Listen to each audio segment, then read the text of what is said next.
right, hey everyone, I'm back. Thank you for joining me on another Sunday afternoon. Yeah, not quite evening yet.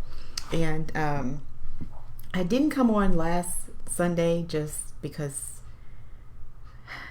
I wasn't ready to come on live with everything that was going on. And so I had prepared. I had been studying some things about Noah and the flood, and I wanted to share that. But I wasn't there to share it with all the things happening with the racial injustices and all of that. I wasn't ready to speak on that yet. Like, I'm a reflector. I had to kind of sit. And part of it is just because I've been emotional during this time. Like, every time something like this happens, it brings back all of my experience with racism. Like, you have these experiences and then you just kind of, you deal with it and then you move on, right? Because it's not like every single corner I've got this, experience. This is just my personal experiences. I know some people that live in areas where it's every single day there's something that they're going through that shows racism. And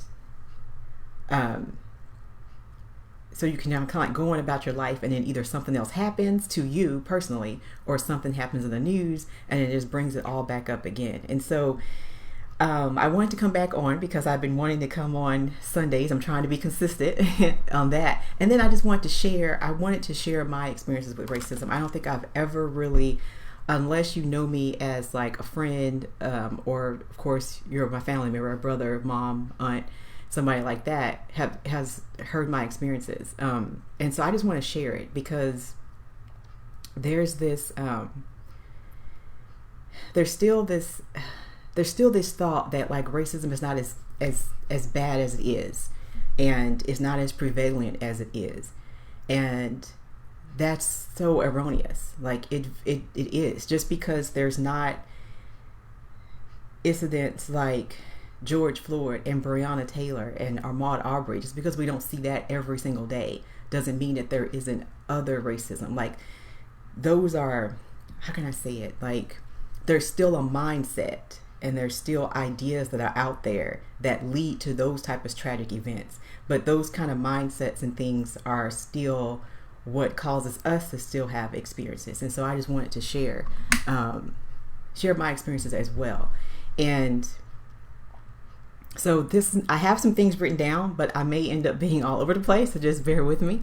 But I hope to share my experiences and just share kind of where we go from here, and how can we're not going to solve this. I don't want to say solve it, but how can we move forward to make it better where racism is not so prevalent in our country, as it has been and still is. Most definitely, it's definitely here. So if this is your first time tuning in to me, I'm Char Harris, and this is my page, Char Harris Online.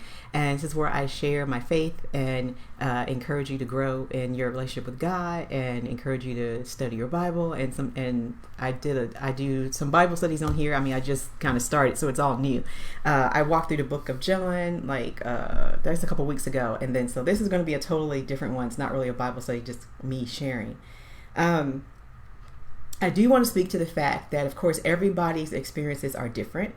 And I also want to say that I know that, how can I say it, that in the Black community and in society, me and my family, like we are lighter complected, and we have the curly hair. So a lot of times we are more accepted, so to speak. But still get called the N-word. But I wanted to say that because there can be a difference there as well, and I want to let you know that I'm aware of that difference and I understand that difference, that I've actually lived through that difference. But it's all of that even stems just from the racism. So I want to start with just talking about my parents a little bit. And I don't even know if my mom is on here, but she's gonna be famous. No, I was kidding. I want to talk about my parents, and the reason why I want to say that, and it's not going to be this long story or anything, but I want to say that to just show that we're not that far removed from systems that were, I could say, like in your face oppressive. We still have a lot of systemic racism, and we still have a lot of systems that are oppressive, but it's not like they're just blatantly in your face. So, and I say that because my parents were born in the 40s. So they grew up in the 50s and the 60s. So they experience some of the Jim Crow laws. They remember, like, firsthand experience. Like, you can ask my parents and they remember. And so now they're in their early 70s, right? But they're still living, and that's only one generation, right, removed from Jim Crow laws. So I wanted to say that and put that in perspective. My dad remembers going to the movie theater as a teenager and buying a ticket, the same price, but he's got to go around to the side door and up the stairs and sit in the colored section, which was, of course, not as nice as the bottom section or the floor where it was white only, right? He still remembers that because he experienced that as a teenager, right? And my mom had experiences of the white only and the black only. We went to a store. We went to, I think it was A.W. Schwab in Memphis and downtown. And although the signs aren't there, you go in the store and there's an area in the back, you know, like going toward the restrooms and where the water fountains, and you see two water fountains right next to each other. One's not higher, like it's for adults, and this one's for kids. You know exactly why there was two water fountains right there. Now they're not used anymore and the signs aren't there, but it's there. And that was, my parents shopped at that store quite often. My mom was like, that's the store that they would, she and her sisters, they'd get dressed up to go, you know, downtown to shop, and they'd go to A.W. Schwab's, and, you know, and there's that black and white, like right there. And there's so many other experiences and other stories that, I mean, I could be on here until like 10 o'clock at night. But I wanted to share that because even though in the late 60s, after Dr. King got assassinated, then we get the Civil Rights Act, Civil Rights Bill was passed. Those mindsets and ideas about black people didn't just go away because the Civil Rights Act was passed, right?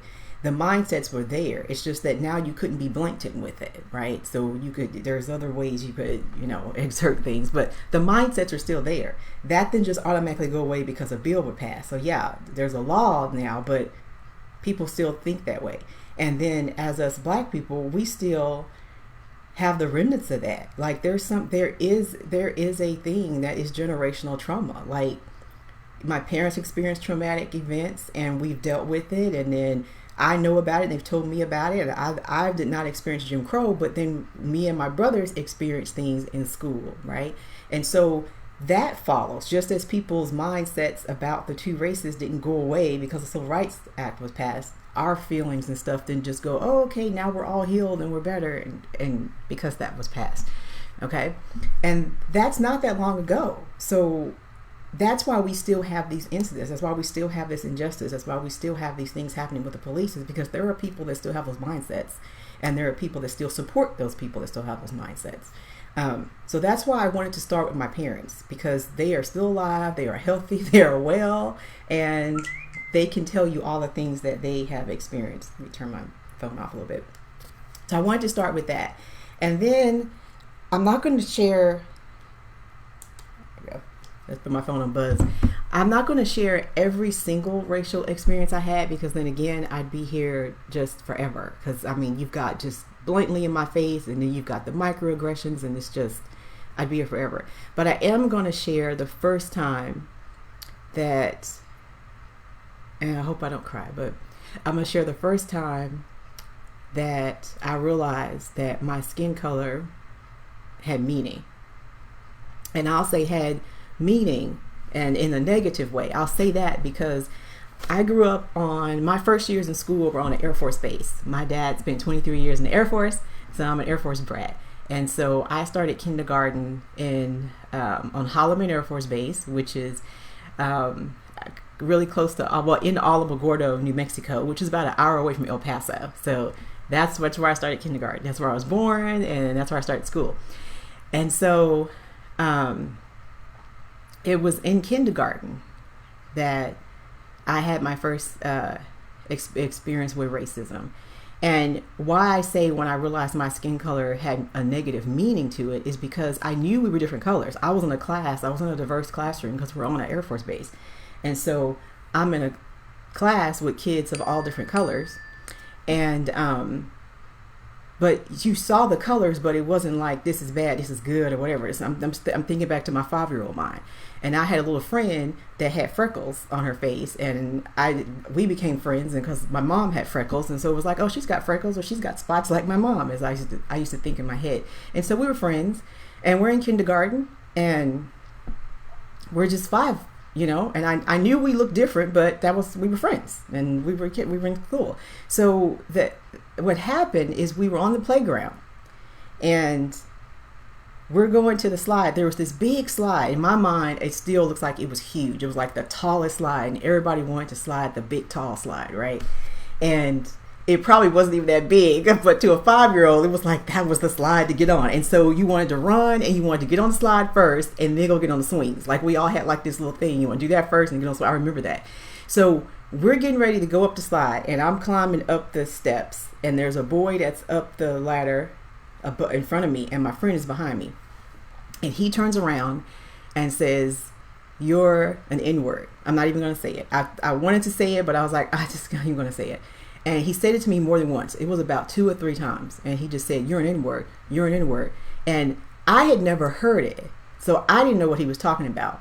But I felt horrible. Like the way he was saying it was like I was a piece of trash. That's the only way I can describe it. And I'm 5. My friend heard it, and she was like, "Oh, that's a bad word. You're not supposed to say that. You're not supposed to say that. We got to go tell the teacher." And she grabbed my hand, and we got down off of the little steps of the slide or the ladder, and we went and told the teacher. Because I didn't even know what the word meant. I just knew that it made me feel really, really bad. And I was like, why is he singling me out? Like, why is he not saying it to somebody else?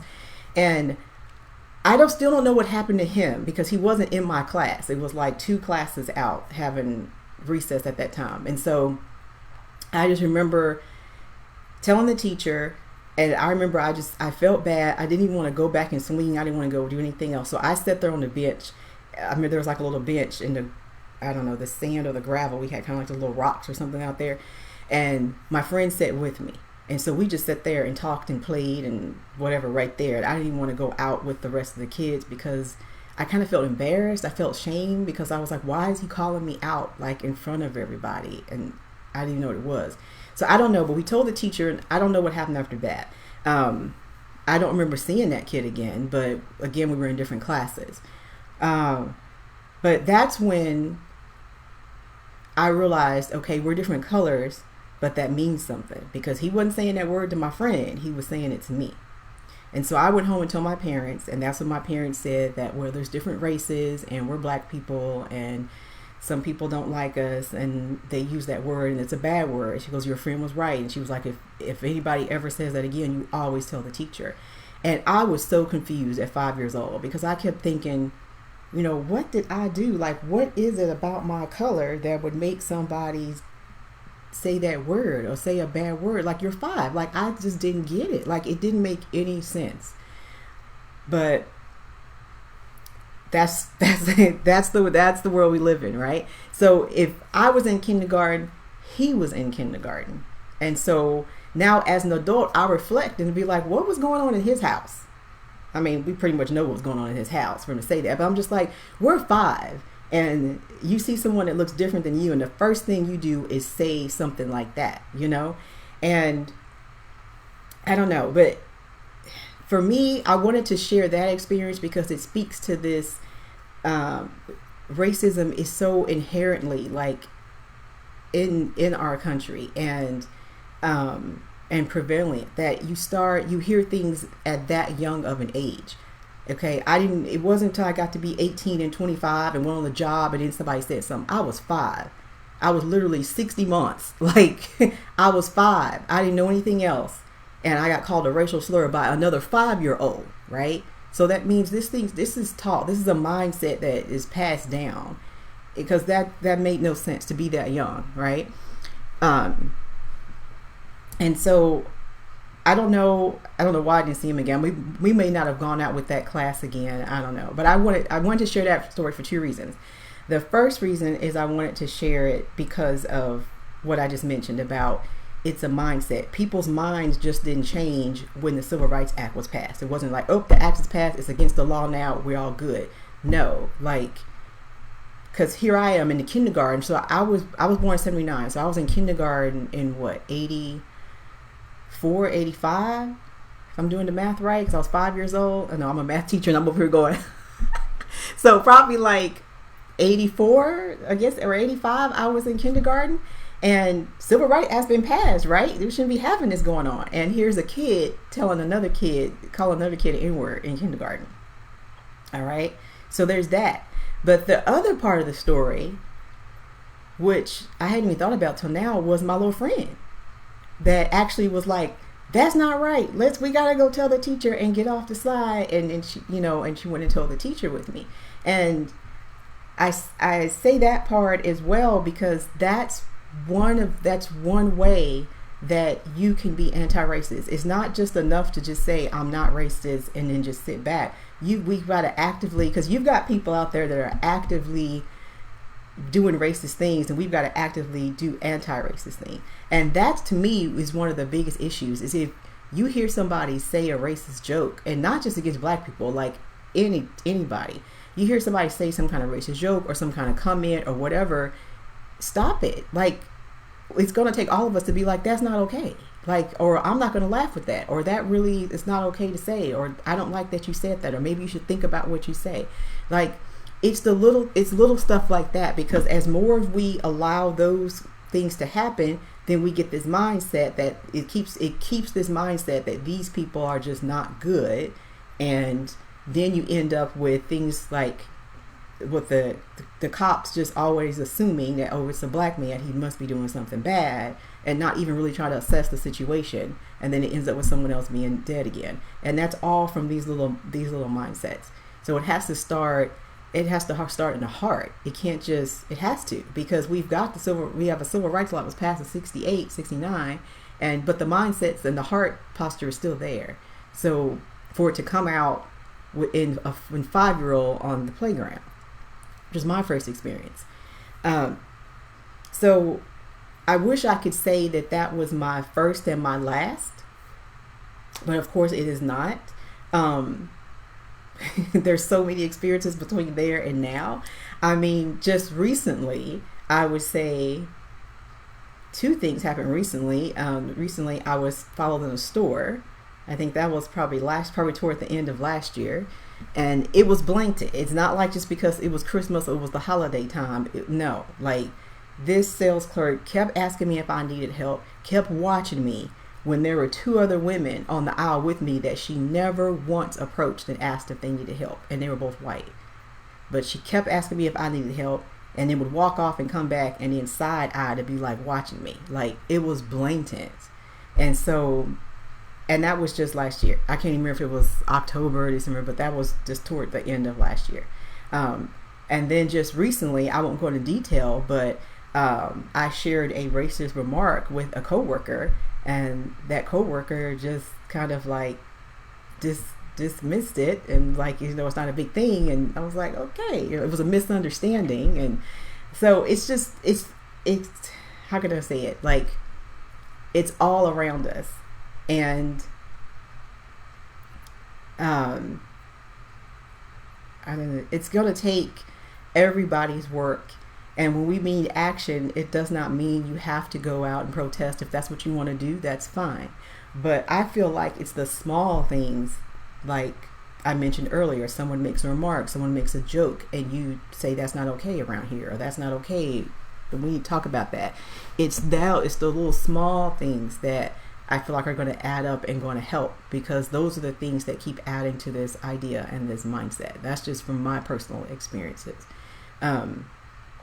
And I know what happened this year is not going to be the last, and I hate to say that. I know something else will definitely happen. But hopefully it will be less. Hopefully by the time I have my kids, it will be less and less prevalent. But that's what I wanted to share, and I wanted to share that, and I wanted to share my first experience just so you can know how early it happens for most of us. Now, it may not be that early for every black person, but there's some point where you start to see that you know your color is different, but then you start to see that it means something, and it doesn't mean something positive, at least in the broader sense. I know everybody does not see us like that, and everybody does not see me that way, but that was that. And I wanted to share that example also to speak to that it's an example of what we mean by white privilege. Like, white children have the privilege of going to kindergarten and not being called an N-word, not being called a racial slur at such a young age, and then trying to figure out, what did I do wrong? Like, why am I being called this name? You can go through life without even experiencing that. Now, my friend, yeah, she heard it, but it wasn't directed at her. She was my friend. She was an advocate, an ally, as we say, right?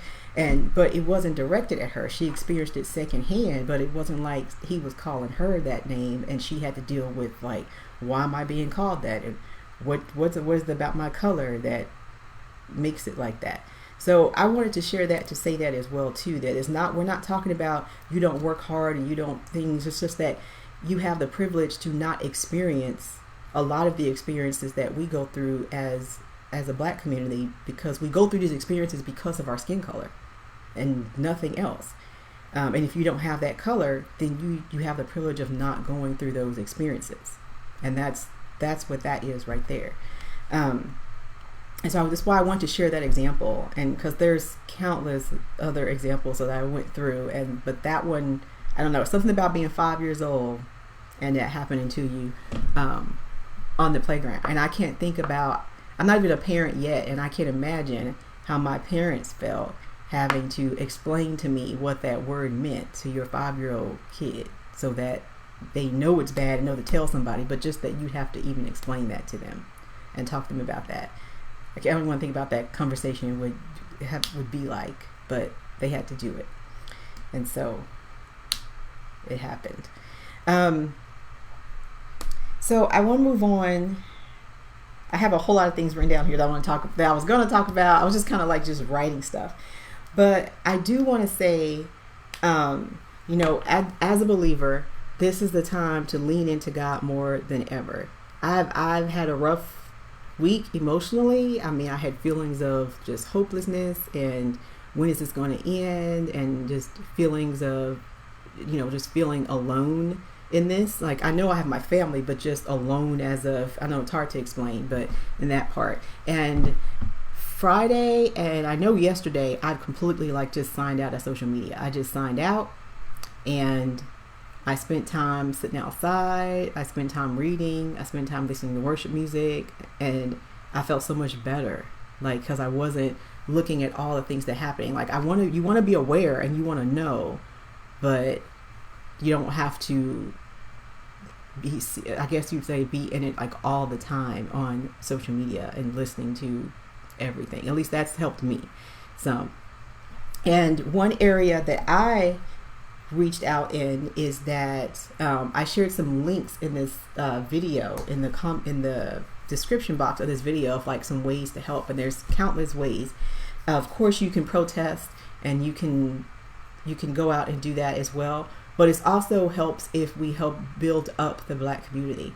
And one of the things that would be helpful is to support mental health services, because it's a lot.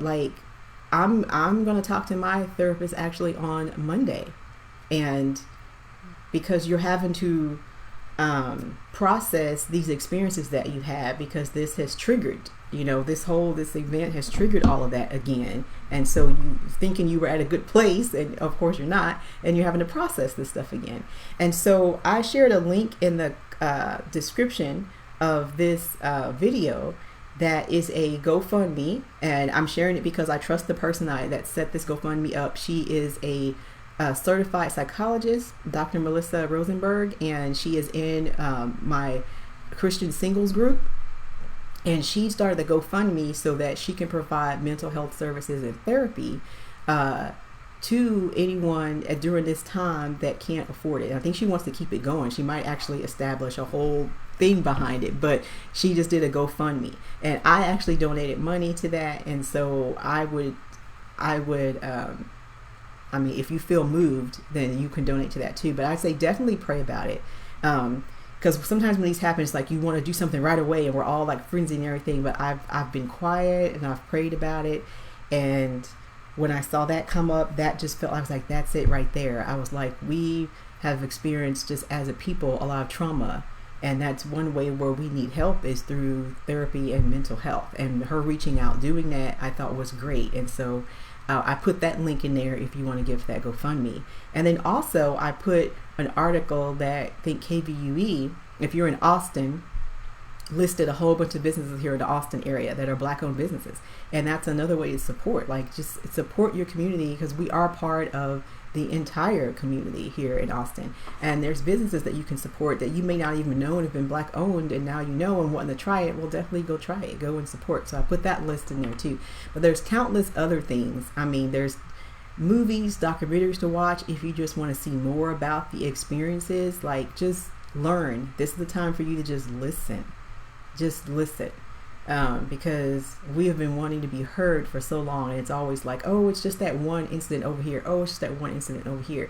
It can't just be these isolated incidents if we are all feeling the same thing, and we all have experiences. Like, we all have a time in our life where we got called the N-word for the first time and knew what it was. Like, every one of us did. It may not be in the same context, but we all have experienced that. So it's not these little isolated things. It's something that's ongoing. It's mindsets that are ongoing. But just as we have that, we have people like Dr. Rosenberg's that's like, I'm reaching out and I want to provide therapy to people. We have so many people that are wanting to help heal and bridge the gap. And it's going to take a while. It's going to take a long time to undo years of wrongdoing. Like, it's things that's not going to turn over overnight. But I wanted to come on here to just say, right now, to say, pray, like, talk to God about how can you support, how can you help, what does He need you to do in this time, and how to help that out. And so I definitely wanted to give to mental health awareness, and so I did that. And then I'm gonna look at the list of the businesses as well. So I thought I was going to share a whole lot of Bible verses, but I decided not to this time. I am going to share some on my page that are encouraging, because there's so many, like, you can share encouraging ones, but you can also share examples of oppression. And that's something that God didn't like either way. He didn't like when His own people, Israel, oppressed somebody, and then He didn't like when someone else was oppressing them. Like, there's so many stories of that in there too. But I just want to just come and share my experience. One of my, experiences with an S, because it is definitely plural. It started at 5 and it's been ongoing, ongoing and ongoing. And there's so many others. But so I don't know. I wouldn't know if this help. I guess I would say I hope this is helpful. It was helpful for me to share my experience, because I've never shared it to like a wider audience before and talked about this. So it's getting a lot of us to talk that haven't really talked a lot, which is good. And I hope people are listening. I hope and pray that we are listening. So I will share. I'm going to share some of the Bible verses that I have written down here. I'm going to share on this page more and share in the stories and things like that. I've been sharing a lot on my personal page. I'm going to share more on this page. So this was a little different video than the other ones that I've done here on this channel. So, but I wanted to share. I wanted to talk. I had to get it off my heart. I was like, I want to say something and share something. And show that it is a problem that we have to face. We have to acknowledge it. We got to face it, and then we got to work toward fixing it. Because there is two different realities going on for whether you're Black or if you're white. It's kind of like there was a journalist that said it was like the tale of two cities, and I'm like, it really is. Like, there are just certain things that we experience and that we think about on a daily that other races do not. So I wanted to come and share that. So thank you for spending your Sunday afternoon with me. If I have more to say, I'll write it down and I'll come back either maybe midweek, or I'll just come back next Sunday and share some more things as well. And then I'll get back to Bible studies too, just like we did with the book of John. And I'll get back to some of those as well. So, all right. So thank you for listening, because that's a big thing right here. If you just listen, Just listen to people's experiences. Just listen. That's going to be huge.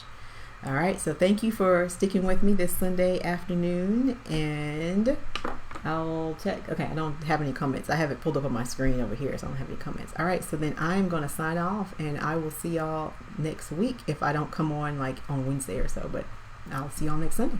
Bye.